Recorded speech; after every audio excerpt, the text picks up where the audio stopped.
good morning, good afternoon. I'm so excited. Elaine Williams here with the Still Human podcast with my amazing podcast partner, Kathy Keegan, and our fabulous guest, Jordan Dawson. Hello. Hey, Jordan, welcome. So good to see you. So good to see you, Elaine. I know. I'm so excited. We get to hang out and laugh. Thanks so much if you're for having new me to our on. podcast, yeah. Oh my God, we're so excited to have you, Jordan. I feel like my life is before Jordan and then after Jordan. It's, like before Jay, after Jay, big deal. So I just wanted to say, if you're new to us, welcome. We're so happy that you're here. Kathy Keaton and I are coaches and authors and speakers, and we kept laughing a lot when we were working together. And we were like, oh my God, what if we could do a comedic look at work and being an entrepreneur? And what if we could tell funny, embarrassing stories? Because there's so many podcasts where it's like, do the thing, 10x your life, success. And so I was like, well, let's talk about like all the things they don't talk about. So that was the origin of why we started this. And, kind of like, I wish I'd known this. And so we hope to share our wisdom, but also to be wonderfully entertaining and inspiring too. So no pressure, ladies, but. Oh, no, none felt. Thank you so much. Actually, what you made me think of is the fact that the people you see who are polished, when they give a polished presentation, there's a lot going on behind the scenes. We were talking earlier about Broadway, and one time I was able to have a backstage tour of, I forget which musical it was. It might have been Guys and Dolls or something like that. But the backstage is as organized and gorgeous as the front of the stage. And the reason, why does Elaine often look polished and wonderful? Because there is a story behind the story. What would Jay do? And Jay being Jordan Dawson. Yeah. So there are the people who do these jobs that make everybody look fabulous. And there's a lot of work and a lot of skill involved in that. And so we're so delighted to have Jordan here because it's important for us to recognize all the different parts of what makes something work. Also, not on screen, but our fabulous Stefan with Birch Media, who is responsible for the editing of our podcast. And it's just remarkable the amount of work that goes into behind the scenes to allow us to sit here and be able to chat with you. Thanks, Kathy. I always love to go backstage of the theater, but I'm so excited to have Jordan on today. I met her, I don't even know, several months ago. And she is just a brilliant businesswoman. And I'm so excited because I want to hear all about your life and what had you start your business, Jordan. And I just also wanted to share you and your wisdom because as an entrepreneur, my background is theater and comedy and restaurants and real estate. And so working closely with somebody on my business was very, very stressful for me. And I didn't know how to talk to people, hold people accountable, manage people or things or projects. Like that part of the business was like, ugh. And I feel like that happens for so many other business owners that I know. And I've had several clients who were like terrified of their assistants, like they were too dominating, or they were just like, sure, whatever. And I just feel like Jordan is like this magical, somewhere in the middle master. And so I'm hoping that she'll share some of her wisdom and insight with our listeners, because there is a right way and a wrong way to hire. She's a VA, but she's so much more. So anyway, I'm just so excited that you're here, Jordan. Welcome. Thank you. So yeah. And I would love to ask you. What do you want to ask me? Go ahead. Sorry. I was just going to ask, sorry, there's a little bit of a delay. Sorry, Stefan. What had you start your business? Like, was there like an impetus?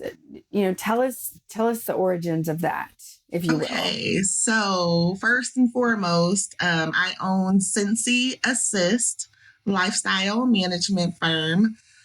I started back in 2015, and I have a background in healthcare. So I was working in the healthcare industry and we worked bankers hours. So 9 to 5. You go in when everybody else goes in, you leave when everybody else is leaving. So I just never had time to get the errands done that I wanted to get done. And so when I started Cincy Assist, it actually started out as an errand service. So I did food deliveries, laundry, random, errands for working people who work the hours that I worked.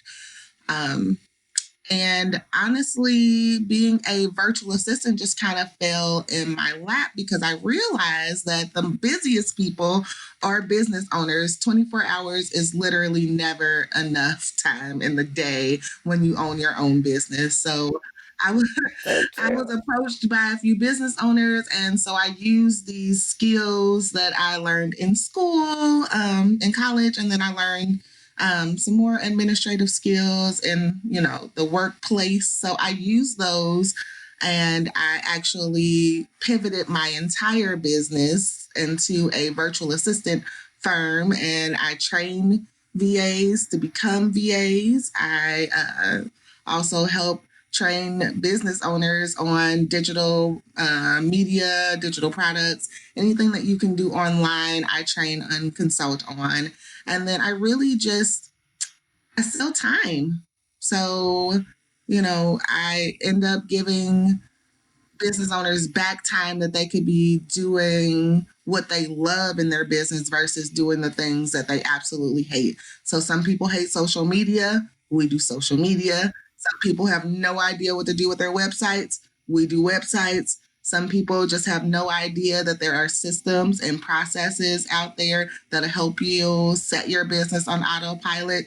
We set those up. We run those on the back end. Really, we're just giving you back the time that you would spend trying to learn all of these extra things, trying to figure out and throw spaghetti at the wall. We take all the guesswork out of the back end so that you can be, up in the forefront, being the face of your business, working on your business and not in your business so that you don't, get bogged down by the extra stuff. Because, if you got into your business to become a photographer, you really probably don't want to be on the back end trying to figure out what you're going to post on social media.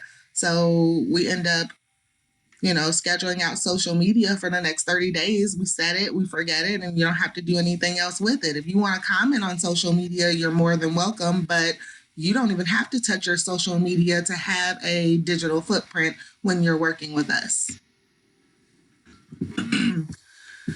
That's it, guys. So great. Oh my That was gosh. real.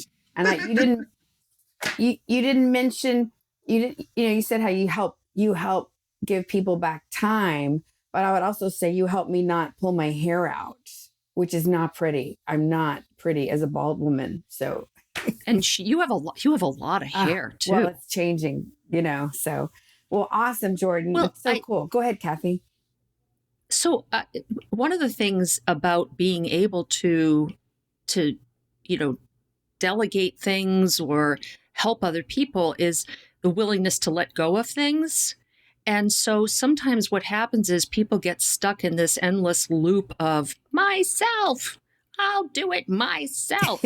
And the fact of the matter is, as skilled or bright or lovely as we might be, we don't have all the skills. And that is okay. Mhm. That is why we have people who do all kinds of roles. I remember once saying to one of the managers where I was working, I said, if we were a hospital, our patients would be dead. And the reason I said that is because horrible. they had no idea of, I know it is not a sad. good Let's reflect analogy. on that for a moment. And the reason I made this analogy was that we were in the money management business.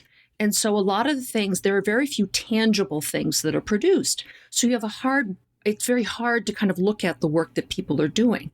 So if you're not aware of what it takes to do something, you assume that anything that's not your hard job is got to be easy.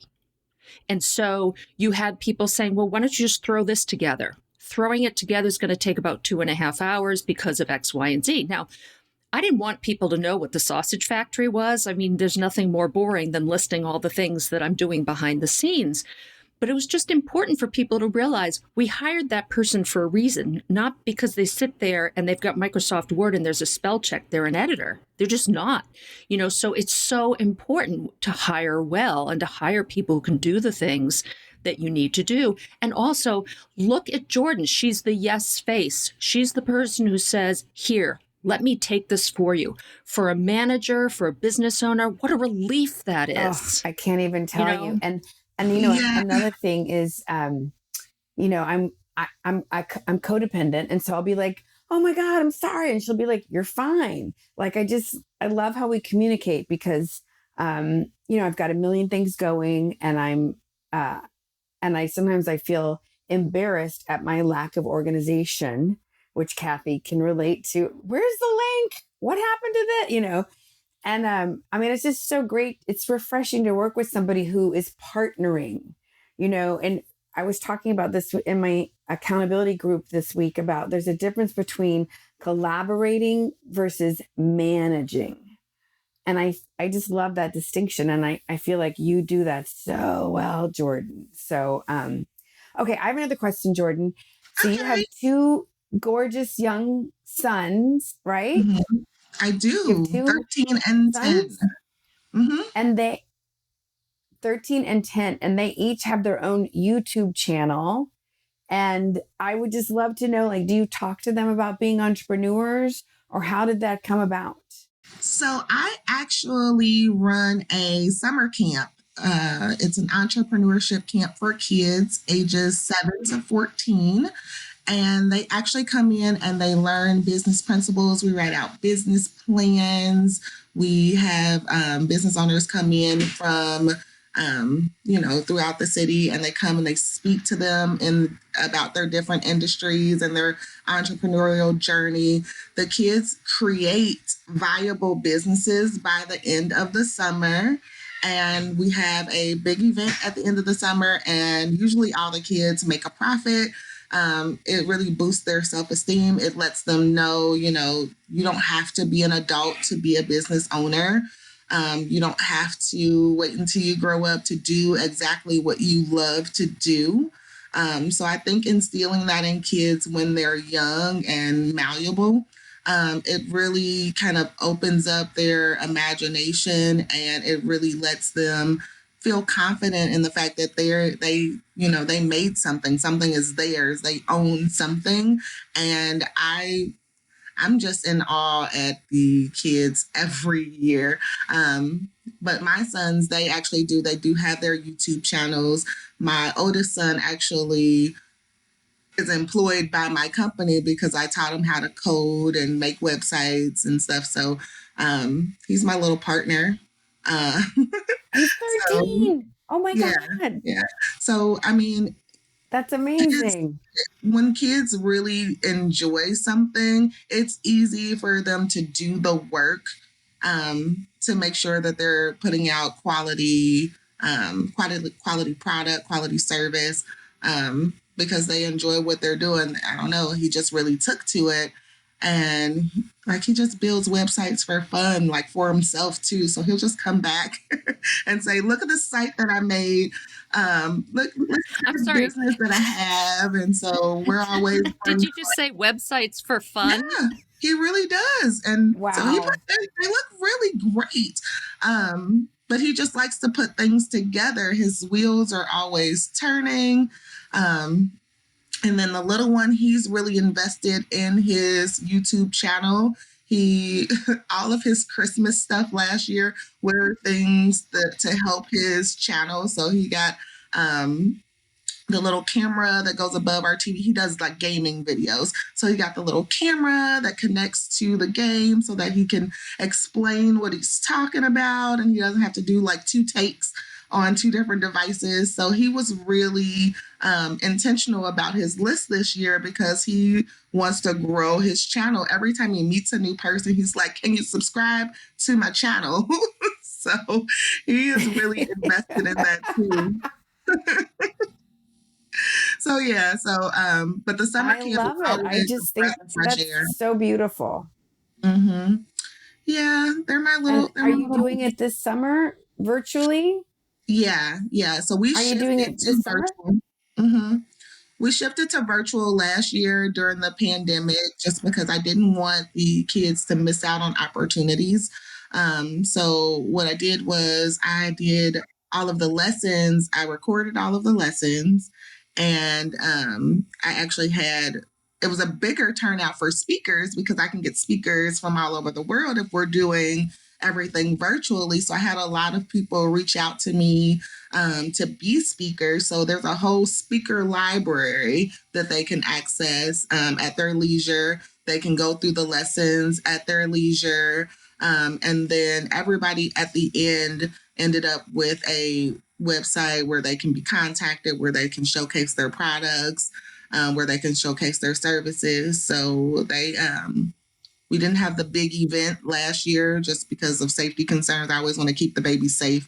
My kids haven't been back to school since this whole thing started, so I'm not gonna, bring other people's kids and put them in harm's way if I'm not willing to do that for my kids. But they were actually able to create their websites, create their online footprint. We did social media sites so that they can get the word out there. So it worked out really well. It was just a different format, but everybody should have been able to pivot last year because the pandemic went on all year. If you didn't pivot, you failed, right? So we just figured out how to offer the Yep. same quality just online, which actually worked out really well because now anybody can join. They don't just have to join in the summertime. They can do it throughout the year at their leisure whenever they want. They can go through the different lessons. They can go through the course. They can go into the speakers library and really delve into all of the different industries that are in there and really make an informed decision about the type of business that they want to build or the type of brands they want to be a part of. So yeah, it was Oh my helpful. God, And I who got love that? Like, this. I didn't get that when I went to school. I didn't have that available to me. And, you go to school, you do all this learning, and you get out, like I studied Spanish for 7 years, and I get off the plane, and now I have to ask a cab driver to take me to an address. All I could say was that this river is longer than that river, and this mountain is very tall.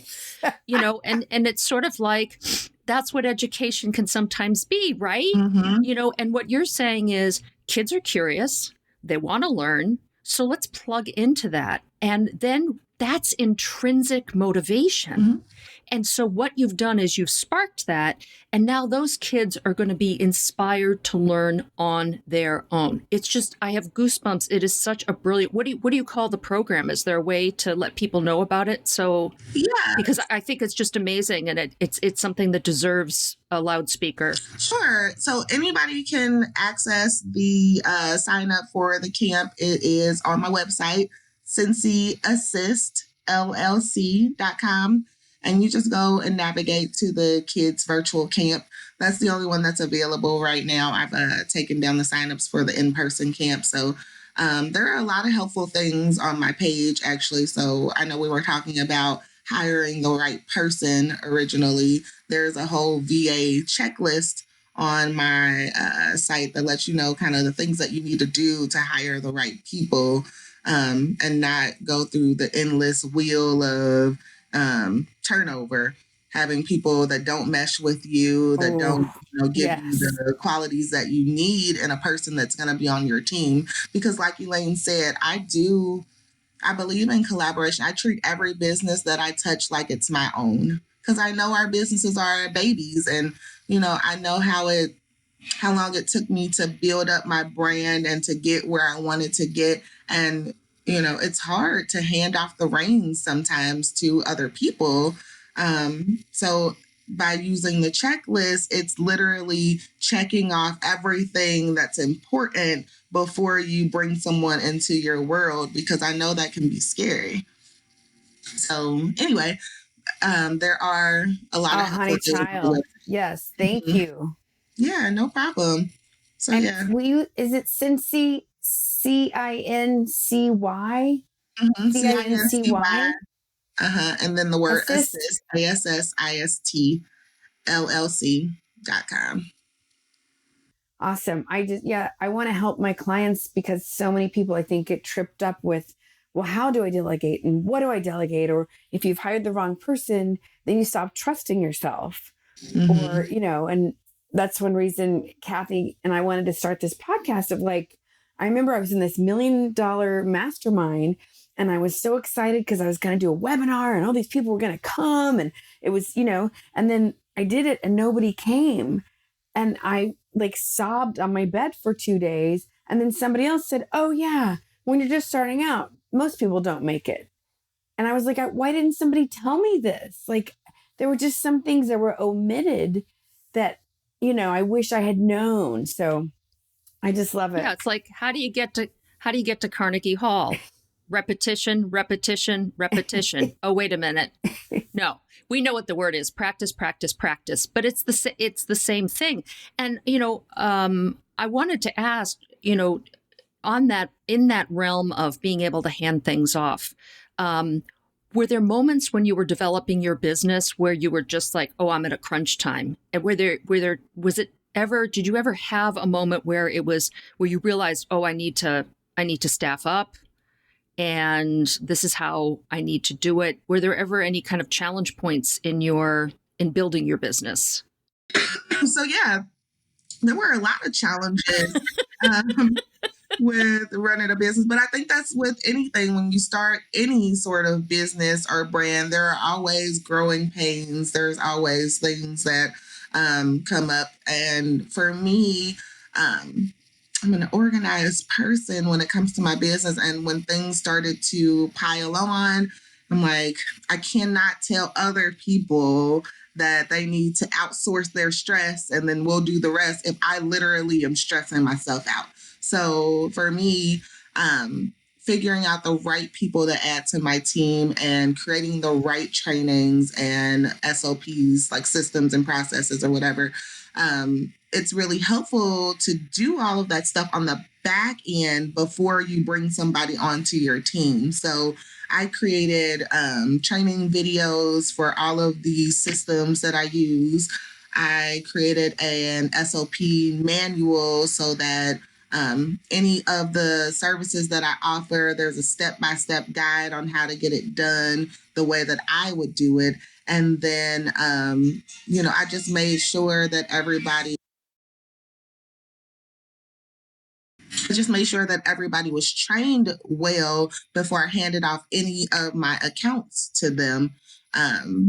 So it's really helpful to get that done. And then I have like a brand manual as well. So all of my colors, all of my fonts, all of the images that kind of represent my brand, spacing, if that, like, I know that sounds weird, but like spacing in my post or in my emails that go out, because I want it to look like me. I want it to sound like me. Like, I never want to hand off an account and they get mediocre service when I know that I don't deliver mediocre service. So I don't want to ever take on an account and then they feel jaded or gypped that they didn't get, what somebody referred to them, even if I'm not working hands-on on their particular business. So everybody is trained just the way I'm trained. They do the things that I do specifically the way that I would do them because everything is written out. I created a system, an onboarding system, so that when people come in, they shouldn't have very many questions. We should be able to do a quick team meeting to address any issues. But other than that, everything that you have a question on, you should be able to find in the library. So just a word of advice. Yeah, is incredible. And yeah, I know, really. That's amazing. Standing ovation. And the reason I sort of laughed when you were talking about the different spacing and stuff is my husband is an editor. He's a medical editor. And we will go into when we used to do that, but he'll look at a menu, he'll look at a sign, he'll say, boy, the kerning on that, or there's a typo there. And so, that level of detail is really incredible. And, we used to call them bus instructions. And I always tell people that, especially when you're just starting out, when you're doing something, that's what I've been doing is whatever I do, I write down the steps of what I'm doing and I use Evernote.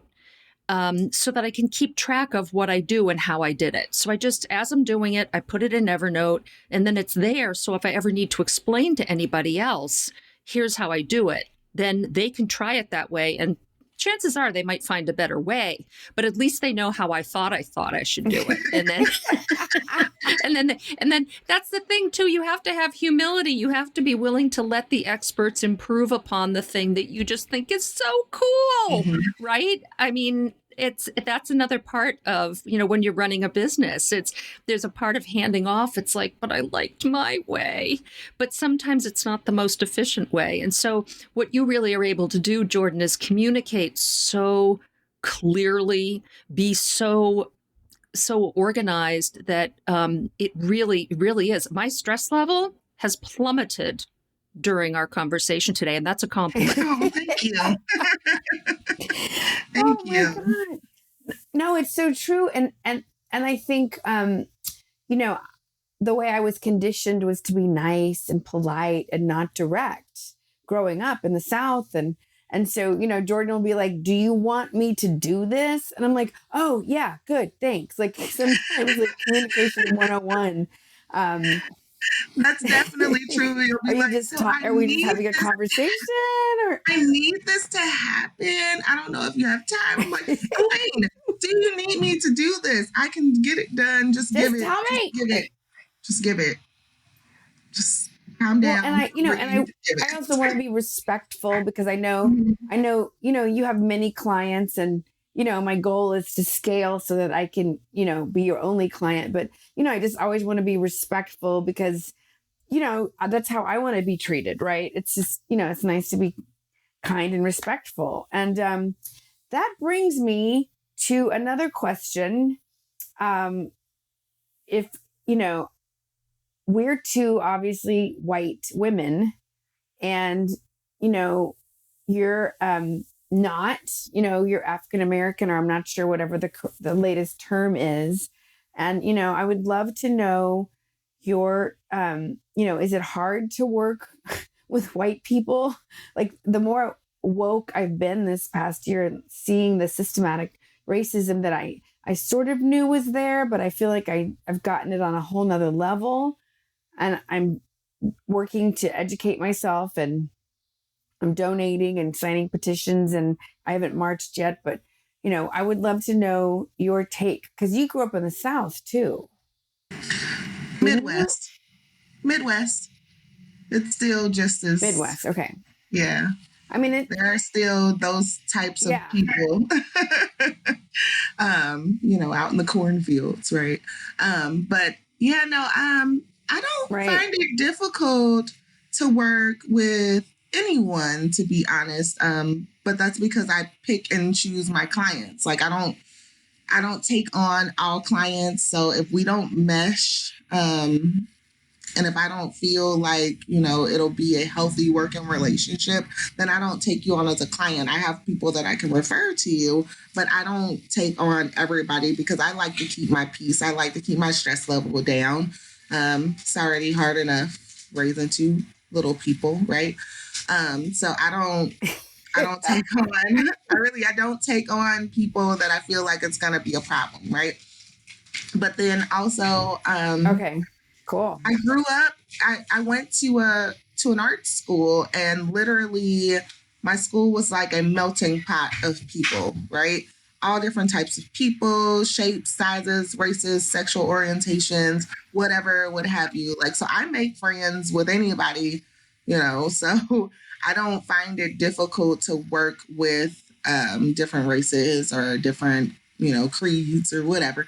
I think that, it's something that I subconsciously think about when I'm talking to people, because there's racism, obviously, right? But then there's like subtle microaggressions too. So it's like if I hear certain things, I'm like, that's probably not going to work.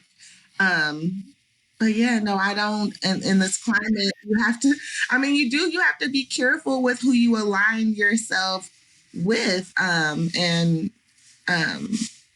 Like I never I never want Amen to anyone that. to feel Yeah. comfortable, but I most of all don't want to feel uncomfortable. Like I've worked in corporate America, and it's like I've gotten passed over for promotions by people who I trained because they didn't look like me, right? So it's easier to put them up on the ladder and have them be the face of the department or whatever. But then, I'm training everybody that's coming through the door. The only reason they know how to do their job is because I know how to do my job and I told them how to do so. And you get tired of stuff like that. And then the hair was an issue too. Like, ever since I started my business, I've, let my natural hair grow out or whatever instead of, trying to conform to what looks professional to other people. Because there's a bias, and there's a bias about how professional natural hair looks, but I don't understand how it's unprofessional if it grows out of my head this way, right? Like your hair grows out of your head the way that it grows out, right? Exactly. So you don't have to transform your entire look in order to be seen professional. So I mean, that is something that I appreciate by working for myself. I remember I was working healthcare company, right? I won't say which, but we had a whole bunch of ups and downs. Our turnover rate is ridiculous. But I was up for a promotion, and my supervisor pulled me aside, and I think I had color in my hair, but it was straightened and everything, and it was, what was it? I think it was like a auburn color or something like that, but it was mixed in or whatever. And she pulled me aside and she told me, she was like, you won't be taken seriously, if your hair is the way that it is. But then I look around, like there are supervisors that are white, right? And then they have color in their hair. So why is it acceptable there, but it's not acceptable with me? And that rubbed me the completely wrong way, because I'm like, that has no bearing on how well I do my job, on how much I put out for this company, but you're focused on hair, right? So, I mean, those are things that, Yeah. we have to deal with, we have to think about every day. But I love that I work for myself, and this is what you get. I did my hair like this yesterday. I have locks in today. I might have, a ponytail in tomorrow, right?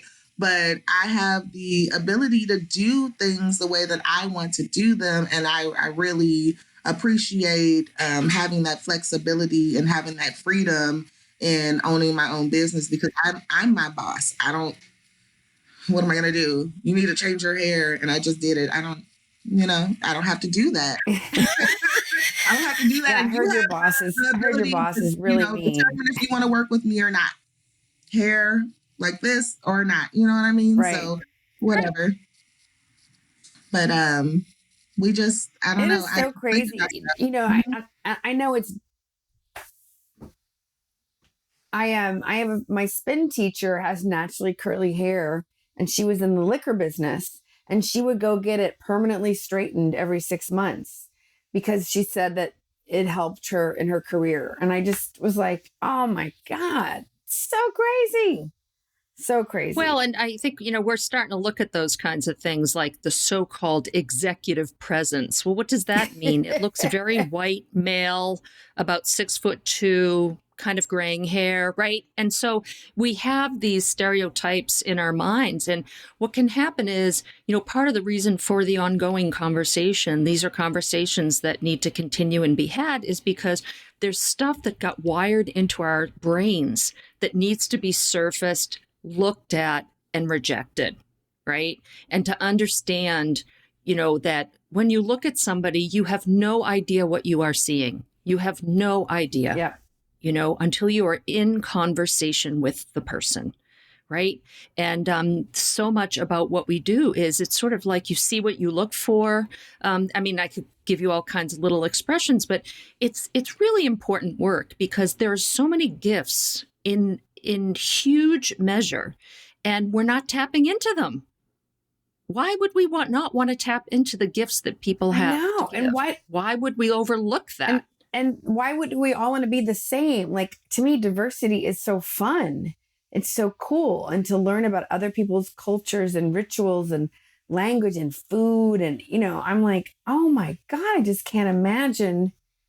There's just so many things I can't imagine. But, Jordan, I wanted to ask you another question. What is the biggest mistake you see your clients making? If there's a theme, or I think, because you've had your business now for 5.5 years. yeah, it'll be 6 in August. But so the biggest mistake. Congratulations. No, thank you. So I think the biggest mistake is probably waiting to hire a team.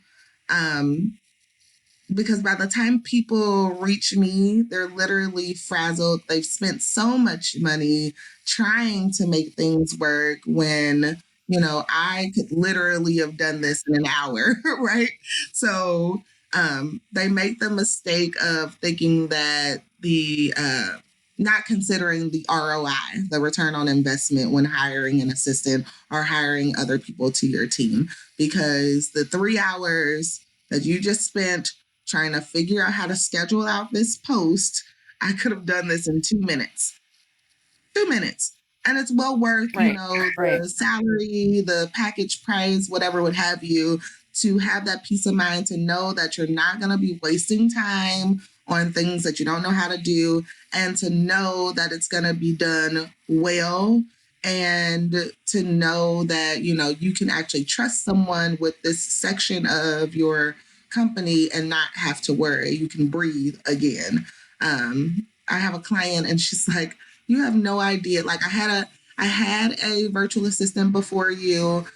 The timing was off. She was, in the Philippines. So like when she was up, I was asleep. I was staying up to 3 a.m. to try and make sure that I was able to answer all of her questions.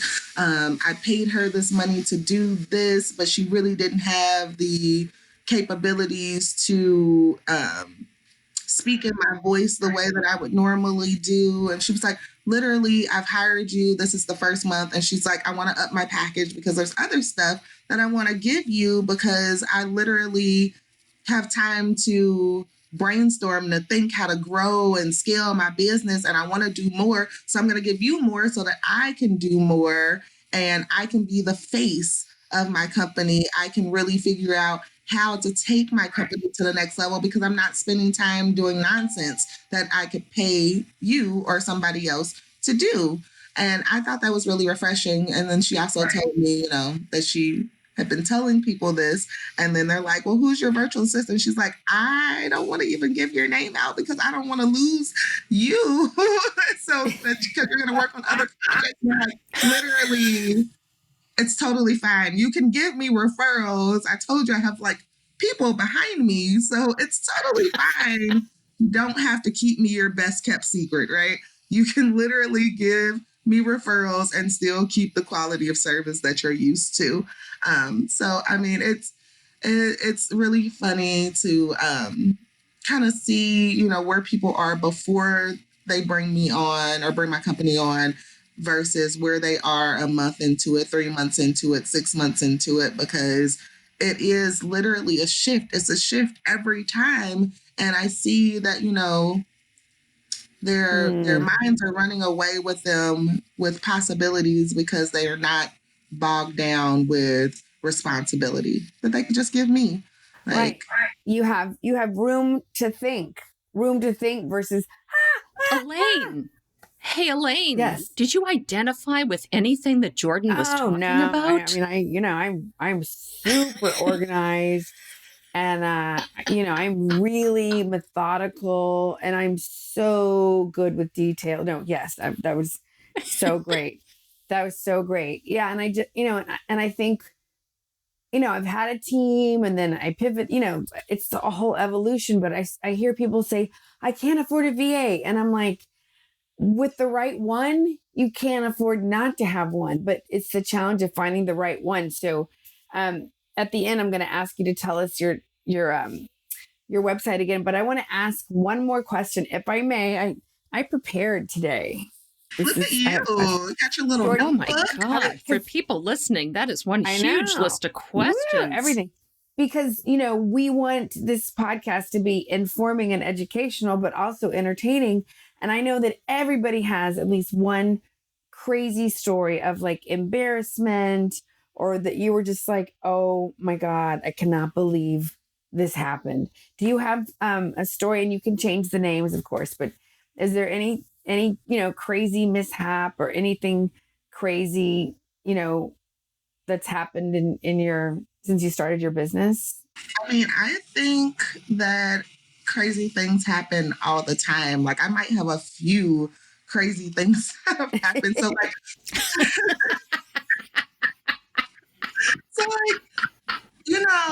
okay, so here's one. Okay. In the beginning, when I first started my business, I was delivering packages um, from a client to their clients, right?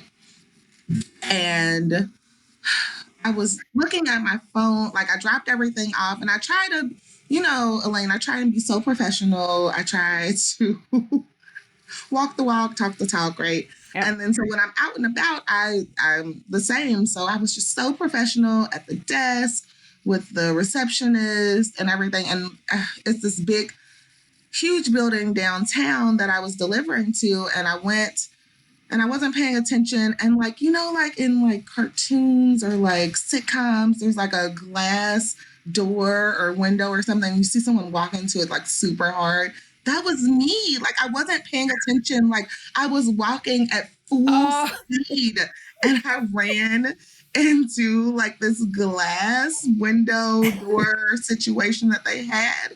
And the poor receptionist, she was trying her best not to laugh. And I'm like, I'm literally the clumsiest person in the world, right? So I laugh at myself when I do stupid stuff like that. So I'm like, it's fine. You can laugh. She turned beet red because she was really, really trying her best not to laugh. And I'm just like, go ahead. It's fine. It's totally fine. Laugh at me, It's laugh okay. at yourself, whatever. Like I fall and run into stuff so much. It's ridiculous. And then I think I passed it down to my child because he is now the clumsiest person that I know.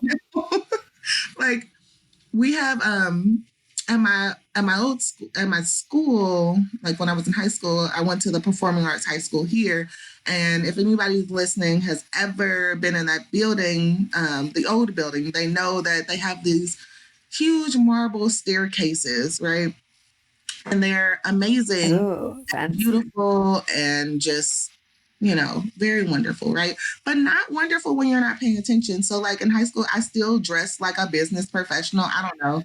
Like I wore slacks, I wore stilettos, like in class, like why are you dressed like this in the 10th grade, right? So I still dress very business professional, right?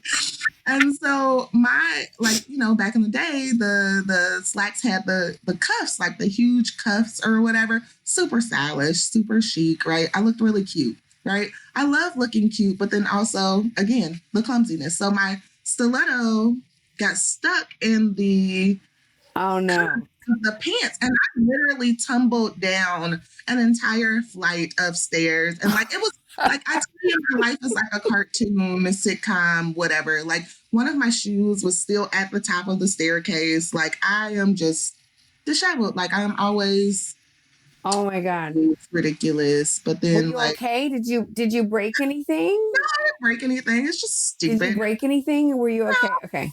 No, everything was fine. Hey, Jordan, I just have to tell you that I had something. It was I call it the clogging incident of 1978. It was the last time I owned and wore clogs. I walked into this building at UMass Amherst and proceeded to just tumble down all the Oh my stairs. God. This, and I was humiliated more than anything else, right? I had these big bruises, but whatever. But I've never worn clogs. I swore off them. So I just want to let you know that. So Oh my God. this has just been so awesome. And I worked in an office where we redid it and had all this glass around, and there were more yellow stickies and bright colored stickies and signs on those doors because people kept walking into them. Well, It's to really know pretty, that I'm not but we're the only human. one, because That's right. Still. stupid. Yeah. Oh, I think we've all done it, but we just don't talk about it. So, well, this has been so much fun. I'm just so grateful that I found you, and I feel like I'm learning how to work with you and be a partner, and it's been so much fun, and you're such a blessing, and I'm so grateful because I've been through a lot of different people, and I'm the boss, but sometimes I'm a horrible boss for myself and others. So I feel like I'm so grateful that I've learned enough. And so if people want to find out about your fabulous school for kids, or they want to just talk to you about hiring you or anything like that, tell us again your website, Jordan. Okie dokie. So my website is Cincy, that's CINCY, assist, ASSIST LLC.com. And you can go there to find out information about the virtual kids camp. You can find any of my checklists for hiring a VA or any freebies that I have available right now, any services that I offer or trainings. Also products. There's a social media planner in there. It has over 365 prompts that you can use for social media. It has tip sheets, goals, all types of fun jazz. You can also check out any workshops that I've done, any replays that are on there. Help yourself to, again, that's Cincy Assist LLC.com. Thank you, ladies, so much for having me on. This has been so much fun this morning. Awesome. Oh, awesome. Well, thank you, Jordan. Jordan. Thanks for sharing your everything and your kid's story and your story. And I have this image of you tumbling down the marble stairs, which is hilarious. But You're thank God welcome. you're okay. You're welcome for that. Yeah, it's been great to have you. And